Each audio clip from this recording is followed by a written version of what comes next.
All right, all right. Welcome back, listeners, to Thank You for Playing Podcast Episode 2. I'm joined by my co-hosts, Lambo and BLJ. We are back at it again.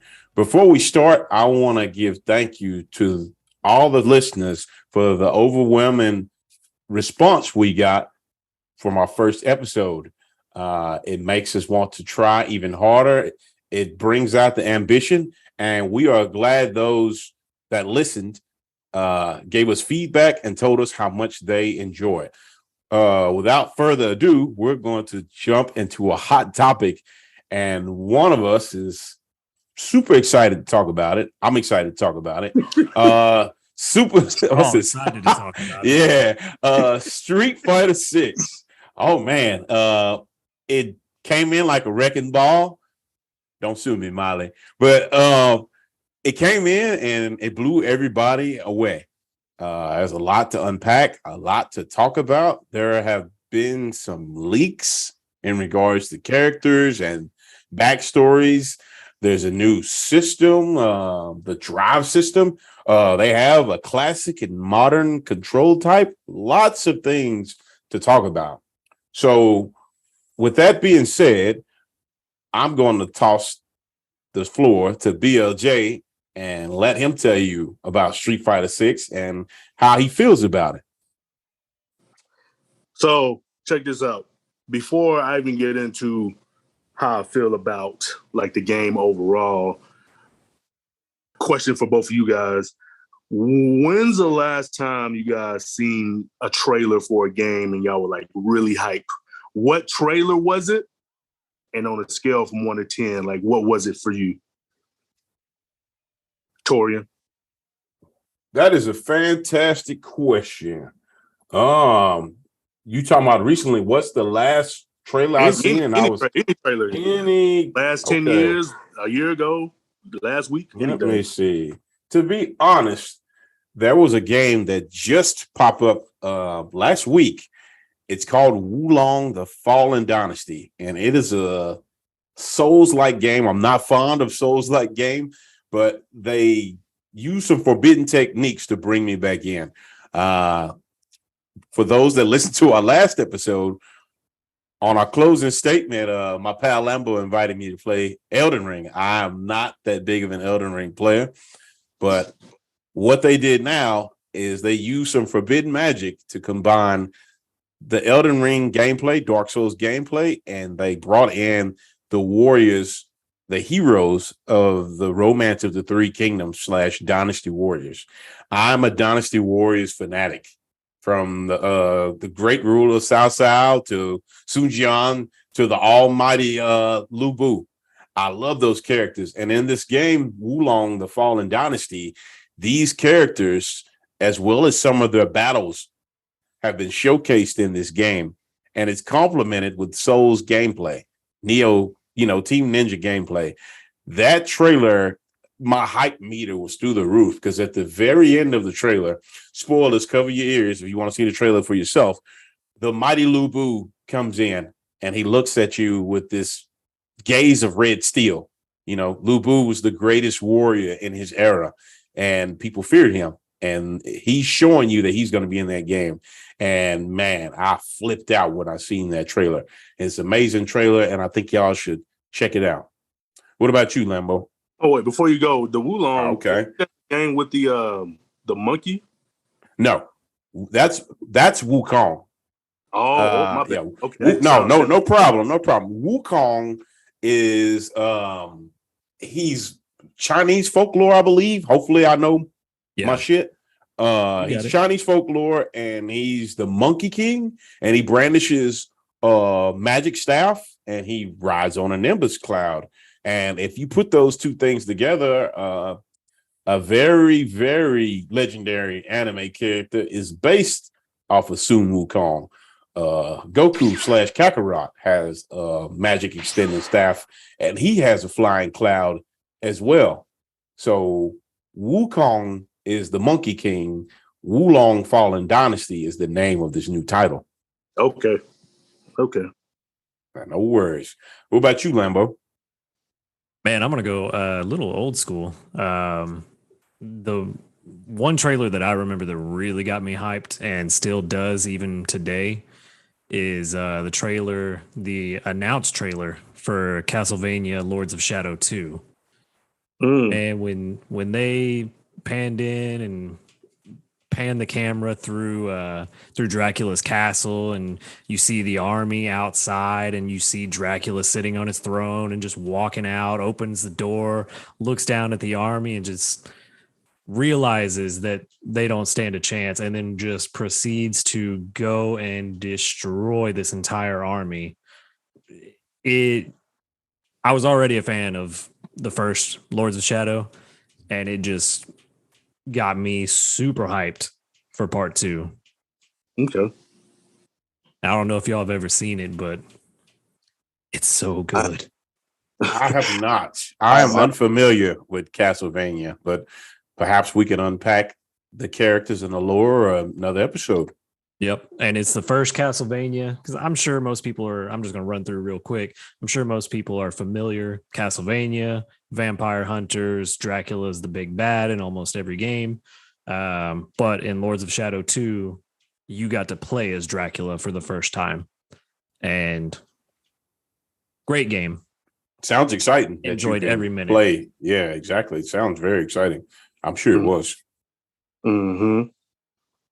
For me, my most hype moment, I would say it used to be when they first announced Street Fighter 4. Because y'all know Street Fighter, that's my game for many years now. No matter how upset I be with some of the stuff that they do, which we'll get into in another episode. But Street Fighter 4 was super hype for me. But when they announced Street Fighter Cross Tekken, man,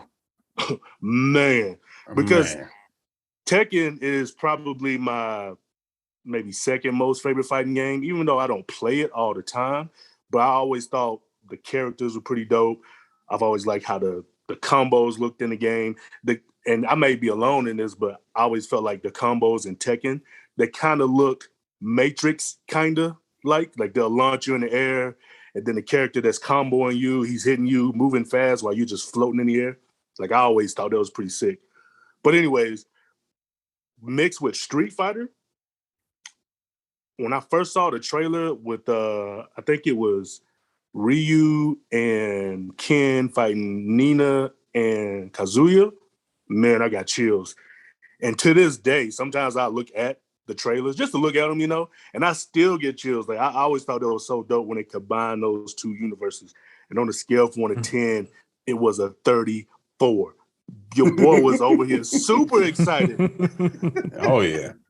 Super excited, man. Like, too bad the game didn't last. We all hoped it would, but man, just the trailers alone got me super hyped. Like to see Kazuya fighting Ryu, that just didn't make sense to me. I was like, what? These two are going at it? Like, it was really good. It was really good. I asked you guys that because I felt that way. Well, I've been feeling that way about Street Fighter 6. Oh, okay. I've been elaborate. Street Fighter 5 came out, and yes, I was excited when they first announced Street Fighter 5, but it didn't really capture that feeling like it did when I saw Street Fighter 4 for the first time, or Street Fighter Cross Tekken for the first time. In Street Fighter 5, I remember they showed a trailer with Chun-Li and Ryu, and they were fighting on it was like a back alley stage. I'm not sure whose stage it is in the game, but bustling side street. Yeah.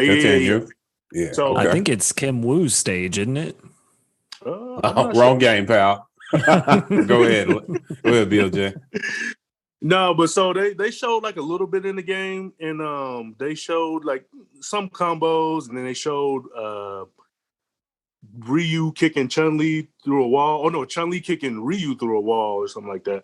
And I was like, oh, now that's pretty sick. I was like, they got stage transitions now. That's very new for Street Fighter. But then, as time progressed and learned more about the game, and they had limited, combos, and a lot of stuff not on launch day, content wise, and that's a whole other story. But no story mode. no story mode, a whole bunch of stuff. But that's another topic for another podcast. But Street Fighter 6, everything I've seen so far has looked, I want to say, amazing. You know, that's putting a lot of juice on it so fast, but it's been looking really good. The coolest game I've ever seen. No, it's been looking really good, man. From the combos to the UI, like how they have the colors on the different life bars and your overdrive bar and all that stuff, and then the graffiti aesthetic, the costumes and stuff. Like everything looks really good. Like how do you guys feel about the game so far? First off, let's unpack Luke, supposed poster boy of Street Fighter 6. I want to give a shout out to the character designers of Street Fighter 6 because, man, when I tell you when they first introduced him in Street Fighter 5, my boy had some issues to take care of. He crawled out the bag or crawled out wherever he came from, looked like emaciated Popeye the Sailor Man. Only Popeye can get away with that look, bro. Then he showed off his little bird chest, and I don't know what type of cockatoo hairstyle he had on 5, but can we give them an ovation, a nod of appreciation from his glow up in 6? Because, man, we discussed it on our last episode. Lambo is constantly giving me a hard time about it, but I don't do it on purpose. But a lot of my character pool consists of poster boys. Luke does look interesting in Street Fighter 6. I'm going to give him a go and see where we go from there. But I'm impressed with his visual rework for Street Fighter 6. In regards to how I feel about the game, I'm on the fence. I have been burned by Capcom, namely Street Fighter, one too many times. So I am cautiously optimistic. The combo system looks pretty good. The drive system is interesting. Right. I'm a defensive player, so I'm kind of not upset, but I'm kind of worried about if you block too much, you lose your drive system. And drive system allows you to unlock all types of potential and powers and special moves. But if I'm constantly blocking attacks, then my drive system meter, it depletes. And if it depletes all the way, we go into a state called burnout. So I'm just going to kick back and do my research before I pass judgment. And I'm not trying to go on and on and on. But another thing I noticed that I enjoyed about it, and it looks interesting, is they now have a classic mode and a modern mode. Classic, from us that's been riding the Street Fighter bus for 20 plus years, it has the 6-button layout, and it will feel eerily similar how the other Street Fighters played. This new modern mode has simple 1-button inputs. You throw a Hadouken with triangle, or you can do like a Tatsumaki by pressing back and triangle. That's very interesting. They also have assist me combos, auto combos. So all of that is new to Street Fighter. They're joining other gaming companies, fighting game companies, with simplifying the controls. And as I said before, I'm waiting in the shadows. I'm not going to pass judgment, but I'll agree with you, BLJ. Visually, from what I've seen now, the game is looking pretty juiced up. So I'm going to wait, and I'm just going to see what else they have to show us. And one thing before you go, Lambo, you said let's give a round of applause for Luke's glow up. I will say his outfit looks pretty good. His moves look really good. But it bothers me that this fool ain't got no shoes on. Like, at least give him some, like, what do you call it? Like athletic tape, or tape his feet up, or give him some kind of shoes. But he got this whole outfit on, like he casually like walking around the house or so. He got sweats on and he got a hoodie or something on. Like he kind of dressed like he just just going outside for a stroll or something, but he got no shoes on. It just don't make no sense to me. He been kicking rocks with them foots. He don't need no shoes.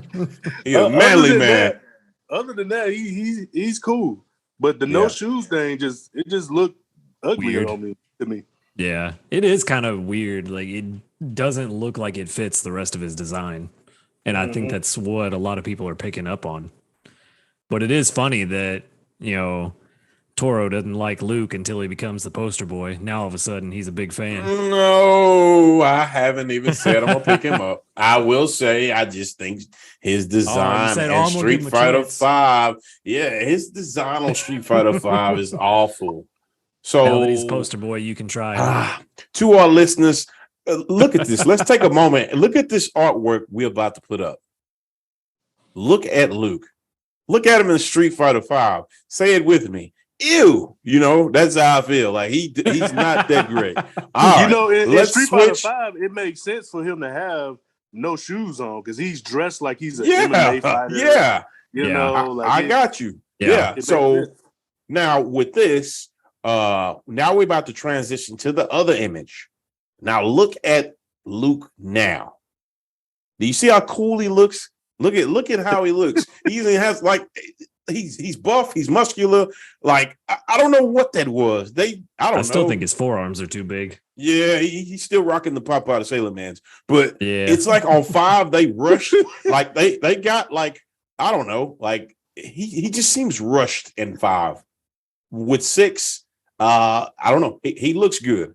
Now I don't think he'll just overtake my priorities, but I will give him a go. He looks interesting. Whatever. Now that he's poster boy, we're gonna see. We'll see how it goes. But all right, Lambo, we've been sitting. But no, what you were talking about with the drive meter and being defensive, like that just reminds me of the risk meter in Guilty Gear. Like if you're too defensive, your risk meter builds up, and if you get hit while it's full, you get a counter hit, and it leads to free counter hit. So I get they're not the same, but that's kind of what it reminds me of is that blocking and being too defensive has its own risks as well. True. No pun intended. But yeah, visually, I think the game looks great.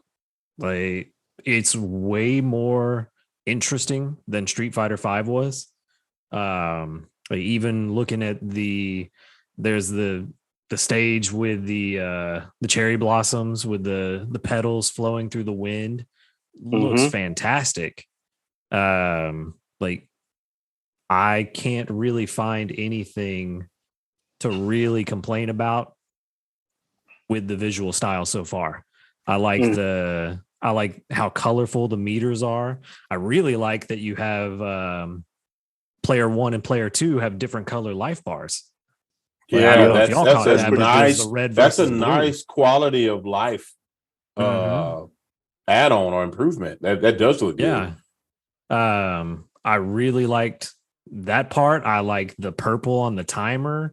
Like all the colors are great colors first off, but just how colorful it is, period, I really like. And then you have all the paint colors thrown in when you get the counters and the parries and the supers. Like it's just colorful and alive. That's a good way to that's a good definition. Alive.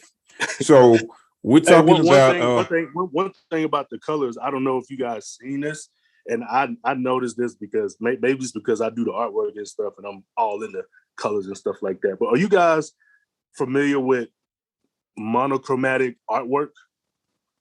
Yes. I've heard the term, but I'm just not, correct me if I'm wrong. It's kind of similar to, is it similar to doing like grayscale work, or is it literally just one color? Exactly. Yeah. It's a usually like grayscale work, and then it'll have like one color that pops out on the whole thing. You know what I mean? I got you. Okay. Color. So I don't know if you guys seen this, but especially when they first released some of the gameplay footage, I was looking at some of the, footage, and some things would happen, and I slow it down just to see what happened. Like, does this look like it's plus or negative, whatever, But one thing I noticed when they do the whatever the mechanic is where they do the FADC, the dash, they pause, the camera pauses, and when it pauses, if I remember correctly, the whole background turns black and white and the character is in color, or was it the opposite? The character's in black. No, I think the whole background. No, the character's in color too, and I think the background turns black and white. I think the background just gets really desaturated. I don't think it's true grayscale, but it is very desaturated to almost to the point of grayscale, if I remember correctly. You can really only see it if you put it in slow mo because it happens so fast, maybe for like 2 frames. But I saw that and I was like, wow, I love that just because it really focuses on the character that's powering up in that moment or doing his what mechanic was it? I forget what it was, man, but they did that and I thought it looked really good. And that just adds on to the color poppage of everything else they have in the game, you know? Yeah, I don't know what the mechanic is called, but I want to, what is it? Drive parry? Is that what it's called? Like the big parry? Oh, you know what? It might have been a perfect parry. It might be perfect parry. That everything turns. Yeah. It might have been like the camera changes too and goes to a different angle and kind of sweeps a little bit. And then you see your character in like a stylish pose with the other character in the reeling from the hit. Yep. And then like the only color on the screen is the characters, the paint, and then the background is just really desaturated. Yep. Yeah. Man, I saw and that. It really makes those colors pop. Yeah, it looks really good. Really good.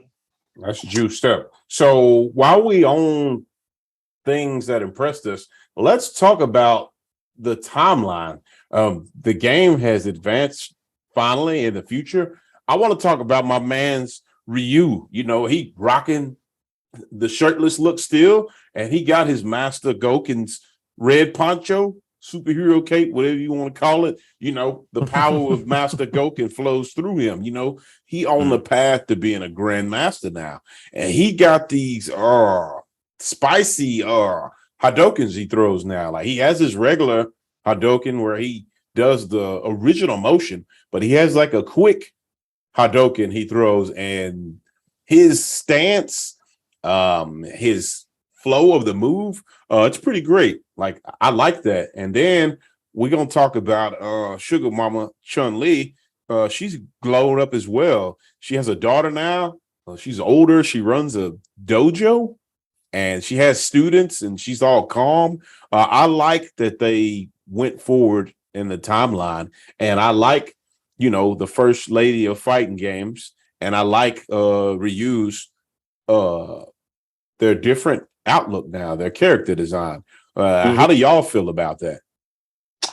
Ryu's character design looks really good. I know, and I'm not trying to get into leaks or anything like that, but I know there was a lot of speculation as to why he has this cloak on, or whatever the thing is that he wears over his shoulder. And people were saying it's Oro's robe, you know, and then now we find out that it's Goken's, you know, thing or whatever, you know. So I guess what I'm trying to say is, you know, a lot of the leaks that have been coming out, you know, is just be a little cautious about what you choose to believe, because it could sound good, but it might not be quite that. You know what I mean? And I don't know about you, but it didn't sound good for it to be Oro's robe. He'd be running around all stinky and shit. Yeah.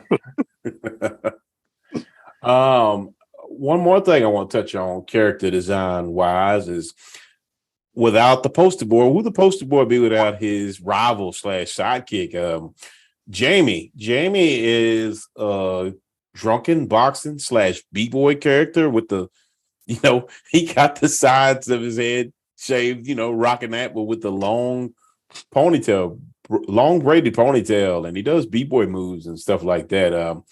He's pretty interesting as well. It's been shown in company stock footage. One of his powers, BLJ, what is it when they go into the empowered state? Do you know exactly what it's called, or no? In 6? No, I'm not sure. I believe it's called overdrive. When Jamie goes into overdrive. That sounds right. Yeah, when he goes into overdrive, his long braided lock or whatever, that braid of hair, it unbraids or whatever, like the rubber bands break. I don't know how he does it, but it's when he yeah, gets 4 drinks. yeah, He must he be lets his related to hair flow. Nikali. Yeah, I guess so, but he lets his hair flow and he gets all juiced up and souped up, and that was a nice visual treat.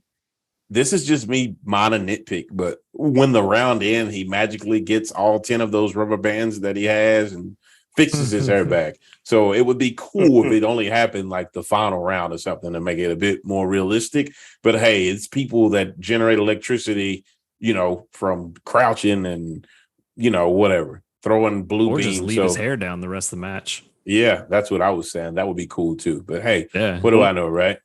I mean, it's funny you bring up the hair as your minor nitpick. That was also my minor nitpick, was just the animation on the hair doesn't look that great when it's not in the ponytail. Like I noticed a lot of clipping through his arms and the hair kind of moving out of the way, like against gravity. But again, that's just me like trying to find something to complain about since I said so many positive things earlier about it. Oh yeah. So maybe they'll fix and it. they've got plenty of time to fix it. So it may not even be in the final game. Maybe they'll fix it. So another thing I want to jump into, BLJ, because I know this is your area of expertise. They recently revealed Colonel William F. Guile, and Man, my boy looking sick out here. Somebody get him a thermometer. He might be a little sick. You know what I'm saying? Anyways, there's a lot to unpack with Guile, but with Guile, Gilly, that's what I call him. They showed battle damage. I'm on the fence about battle damage being in the game. I appreciate the realism, but I do not want them to go over the top. And let me explain to you guys why, as well as our listeners. Okay. Mortal Kombat 9 had some of the most, I know it's a very, gruesome, brutal, gory game. But man, Mortal Kombat 9's character damage was so unrealistic and disgusting. I mean, by the end of the match, at the end of the match, your boy would be missing his whole top lip, his his eyelid would be missing.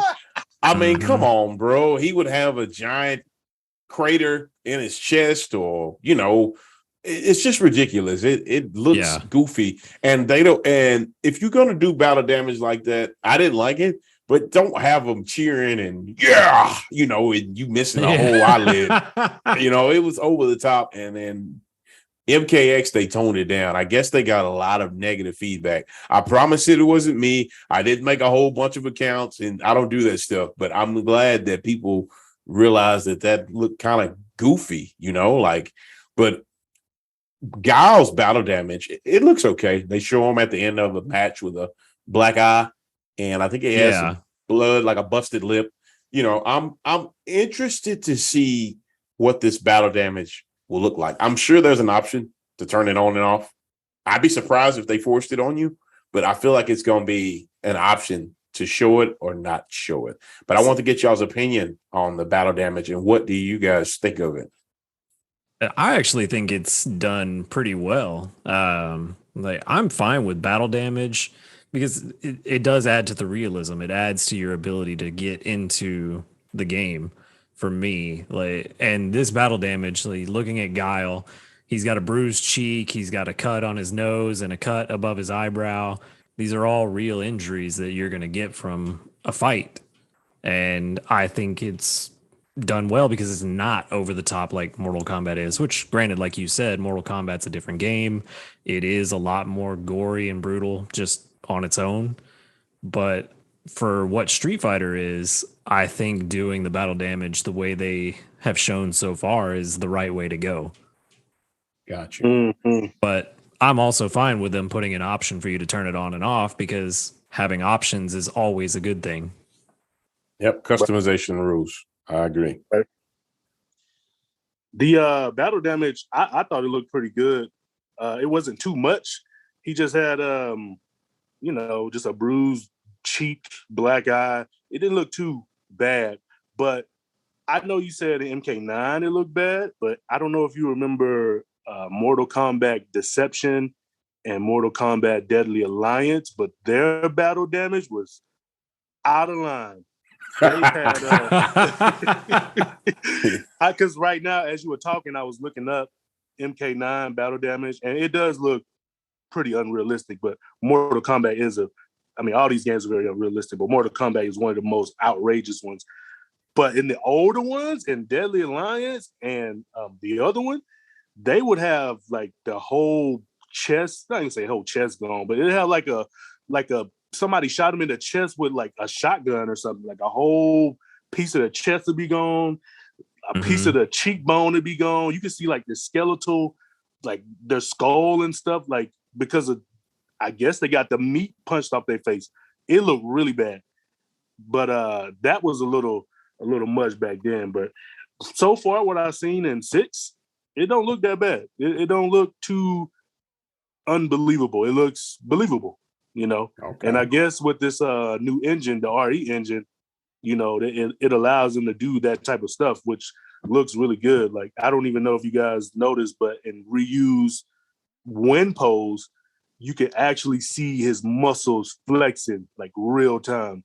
Like, that's never been a thing in Street Fighter, and it looks pretty good. It looks pretty good. So the battle damage looks really good to me. I probably wouldn't turn it off. I like it, so it looks good to me. All right. Okay, so I'm going to throw another one at you, BLJ. Tell us about your boy Guile's perfect sonic boom. I need you to learn me up on it. I heard about it. I know you the source to go to. So what the hell is going on with that?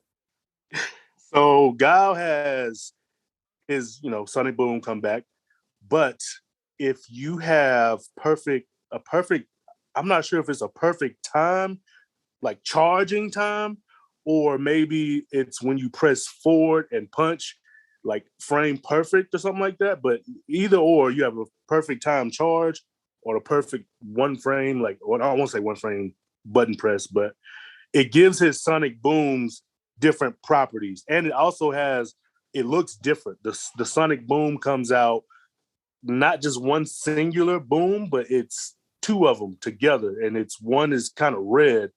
And whenever that one comes out, that's the perfect sonic boom. And not only does it look different and give different properties, but Guile also says perfect. He doesn't even say sonic boom. He'll say perfect.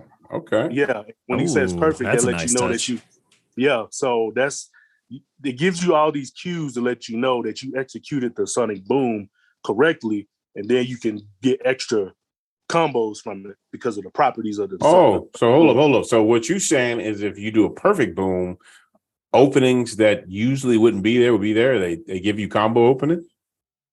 Yeah, so the trailer so he'll do the trailer that they showed, it showed him doing a crouching medium punch and the sonic boom, and then right after doing a light punch, and then the light punch was blocked. And then they showed right after that him doing the same combo, low medium punch into the perfect boom, and then he was able to link a light punch into a flash kick. Okay. That's interesting. Yeah, so I feel like that's the better way to go about doing more difficult type combos versus in older games where you have like one frame links, which I'm not against one frame links, but in the middle of a battle, if you hit a one frame link, or if you miss it and then you continue the combo because you thought you had it, you can lose your life whenever you had that opportunity to do a combo, and then you mess up on that link and now you die. But in this game, you can open somebody up and you can attempt the harder combo, but if you mistime your perfect time, move, you don't really get punished for it. The only punishment you get is not the combo extension, So it gives you a reason to go for the harder version too, which is really nice. He also has a perfect time somersault too. Oh, okay. Does he yell perfect with that as well? We don't know yet.